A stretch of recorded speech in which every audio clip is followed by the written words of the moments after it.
The public school Gustavo Romero Hernandez is located in the urban area in Tibana, Boyacá. It has shown several problems that have become stronger after lockdown.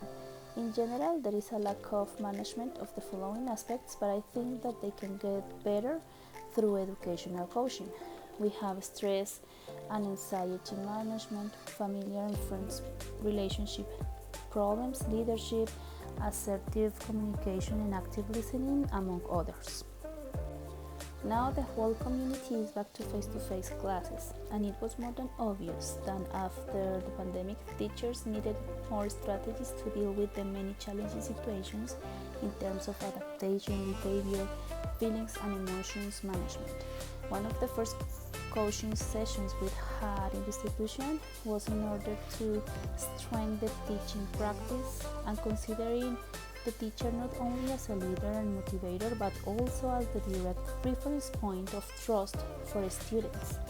Given to the diversity of learners and problems that we find in daily life, stress and emotion management was one of the first educational coaching we received.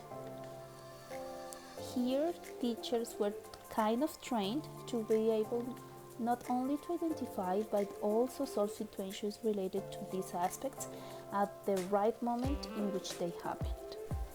For the institution, it is important to keep its teaching staff active and motivated towards the practice, reason why coaching on initiative and leadership has been also implemented in order to make teachers realize how important the role of the student is and how interact with them to make them conscious about how crucial it is to learn from the inner desire.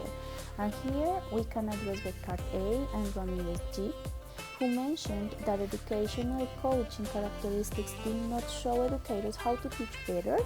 Instead, it focuses on offering students an alternative way to learn better.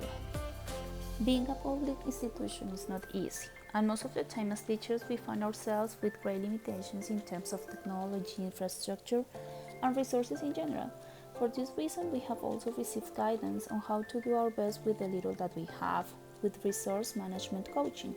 In these sessions, we were shown that even with the little we have, we can obtain great results if we redirect our thinking and see the positive part within the limitations and how great the learning can be from these experiences.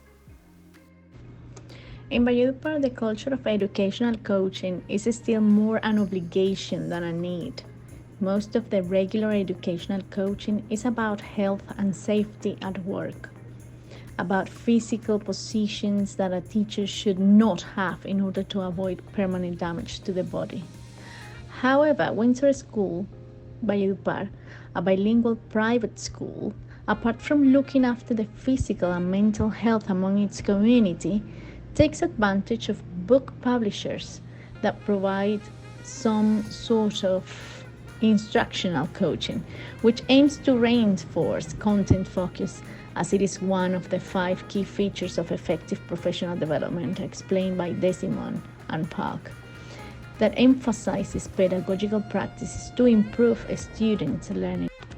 Windsor School schedules on a regular basis teachers' meetings where analysis of students' most common difficulties takes place, or even individual cases that need to have special care. There and then, teachers share their experiences and possible alternatives to minimize those difficulties, and the coordinators then consider an action plan to offer support to the teachers, either outsourcing the help for an expert or working as a team in several sessions. Coordinators also observe lesson plans to see if they have coherence with the model or the methodology of the school. Windsor School aims to educate citizens with a holistic approach capable of facing the challenges that this world brings. Therefore, every action plan are carried out with a positive attitude, collaborate, and under the light of Delors' 4 learning pillars, which are learning to be, learning to know, learning to do, and learning to live with others. So promoting among students the care of the environment through recycling and planting seed projects, it is what the institution would like to achieve. The pandemic for COVID-19, apart from health fears, also generated limitations at the educational level. Private and public schools now need to consider picking up the pace of work we used to have before lockdown. Nevertheless, we need to be careful not to pretend to work extremely hard to the point of stressing our students out with the purpose of making up for the lost time. Coaches need to really make emphasis on what I previously said, as we can be jeopardizing the motivation levels of our students as well as their health. This could require a lot of persuasive or convincing skills, especially for an institution accustomed to obtaining excellent academic results, and the managers would want to keep up with that. So, despite the consequences, therefore, it will be a good idea to outsource the coach to have a neutral point of view.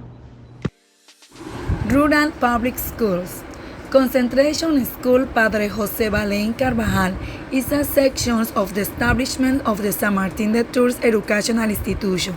As a teacher of these rural schools, I understand the importance of educational coaching as a method that drives the essence of the teacher. Rural education in Colombia has many problems of inequality. The fact that little or no economic resources are invested in rural institutions and educational coaching is not in the list of their priorities, which generates an unfavorable environment. One of the big problems that arise in this school is the lack of technological resources, and that because they are located in areas of difficult access. They do not have connectivity, and most of them do not have internet access. So there is very little possibility of even a virtual session of coaching. The problem mentioned above is notable. There are no technological resources and the students learn through textbooks, which is still a traditional teaching, which makes education is not advanced as it should, and that students will not have an adequate teacher learning process. Therefore, teachers will need some instructional coaching in how to make the best use of what there is available. As a teacher, I have managed to acquire the challenges and the good management of my emotions since the implementation of each of the behavior of my students. Upon resuming face-to-face teaching again and after knowing the importance of educational coaching, it is now that it's on my personal side where I must achieve the balance of the search for my emotion for a more professional development of my being as a teacher, that despite the fact that there is no active accompaniment by the directive of the sections.